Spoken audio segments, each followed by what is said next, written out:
ये धमकी दी अमेरिका ने। हमारे लाल बहादुर शास्त्री पता क्या करते थे? आज तो किसी प्रधानमंत्री का ब्योत नहीं अमेरिका को धमका दे। उस समय बोले तू हमें क्या धमकी दे नहीं देगा पुरानी तो वोट भी नहीं मिलेंगे। 2018 से ही लंबित मांगे चली आ रही हैं, लेकिन सरकार उन मांगों को मान नहीं रही। कभी हाँ भर लेती है तो कभी फिर मना कर देती है।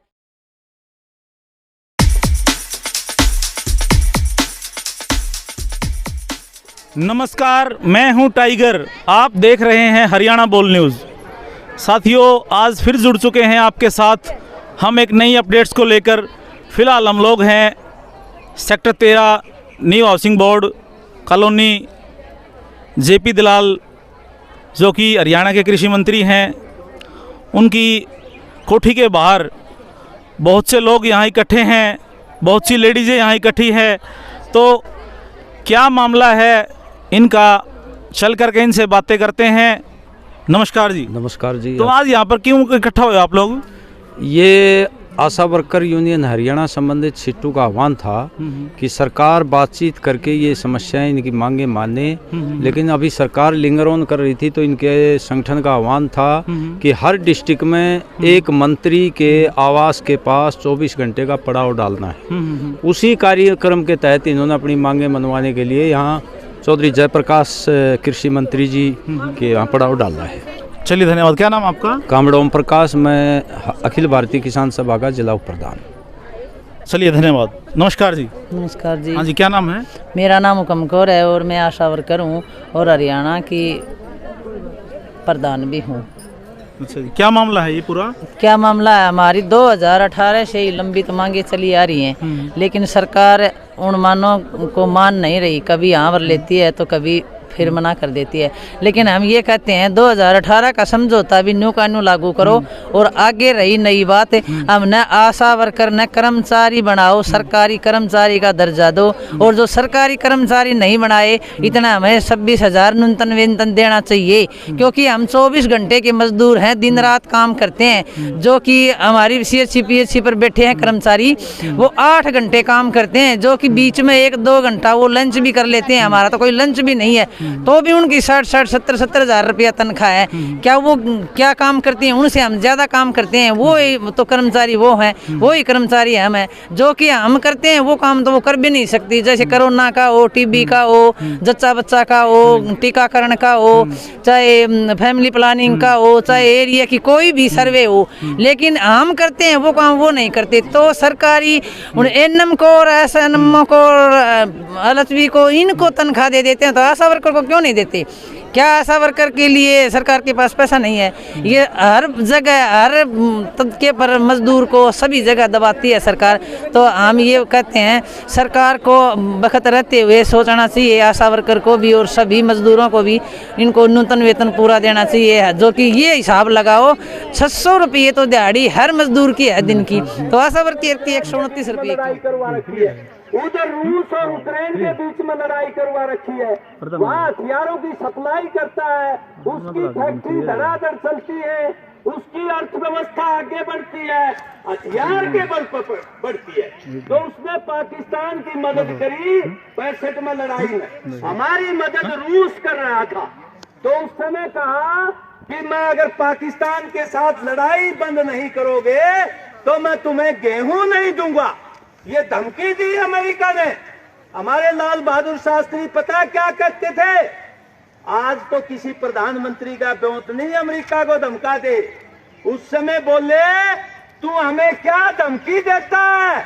इतना आवाज तो हमारे देश के लोग एक दिन वर्द रख करके बचा लेंगे, हम तुम्हारी धमकी के सामने नहीं झुकेंगे, ऐसे प्रधानमंत्री। और उन्होंने फिर नारा दिया, जय जवान जय किसान।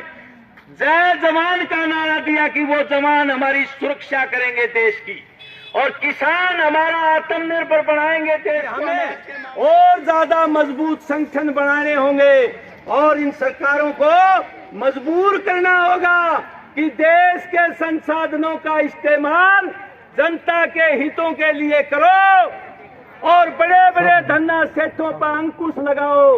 लूटने की पूरी छूट मत दो उनको। ये हमारे पूरे किसान आंदोलन का मजदूर आंदोलन का ये आह्वान है। और आने वाले टाइम में जो कमा के खाने वाले लोग हैं, किसान है, मजदूर है, हमारे कर्मचारी हैं, इन सब को इकट्ठा होकर के इस सरकार को मजबूर करना पड़ेगा कि देश के संसाधन तुम्हारे घर के नहीं है, तुम्हारे को प्रबंध करने के लिए, व्यवस्था करने के लिए देश की जनता ने तुम्हें चुना है। और तुम देश की जनता का जो वोट तुम्हें मिला है उसका तुम दुरुपयोग कर रहे हो और अपने चहेतों को तुम सस्ते भाव में देश के संसाधन लुटा रहे हो। खेती के ऊपर भी डाका डालने की को कहा था। 16 अन्य की लड़ाई है, 10 अन्य 8 अन्य मिलते हैं तो जेब में डालो, बाकी 8 अन्य मिलेंगे तो उनके लिए और लड़ाई करेंगे। इसलिए मैं ये कहना चाहता हूँ, अपनी लीडरशिप जो भी अपनी ताकत है, जितनी भी अपनी बार्गेनिंग है, पूरी ताकत लगाएगी सरकार को। लेकिन कुछ चीजें ऐसी होती हैं कि बातचीत ना टूट जाए, सरकार का टेम्परेचर देखेंगे कितना देगी, कितना क्या करेगी। लेकिन एक बात मैं कहता हूं कि अपनी जीत होगी। और जो लोग आज मदद नहीं कर रहे ना, वो मदद नहीं कर रहे, जो फूट डालना चाहते हैं, हमारे आंदोलन में मदद नहीं कर रहे, वो भी फिर कटाक्ष भी करेंगे। ये 26,000 है, ऐसे बोलेंगे ताकि इनका संगठन टूट जाए, इनकी एकता टूट जाए। उसके लिए भी तैयार रहना है। लेकिन हमें ये भरोसा है 16 अन्य में 8 अन्य आप छोटा को नहीं, और 8 अन्य की आगे लड़ाई लड़ाएंगे। ये जो संगठन है ना, इस संगठन की एकता को मजबूत रखना है। आज हरियाणा में अगर 3-4 यूनियन होती ना, खेल बिगड़ जाता। आपकी एक यूनियन है, एक संगठन है, उसका दबाव पड़ रहा है।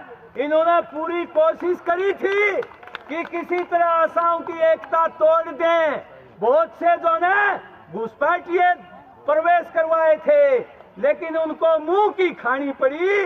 उनको ये पता लग गया ये संगठन नहीं टूटेगा और इनकी मांगे माननी पड़ेंगी। इसलिए वो जो है ना, मैन में कम मैन में गो, मैन में कम मैन में गो।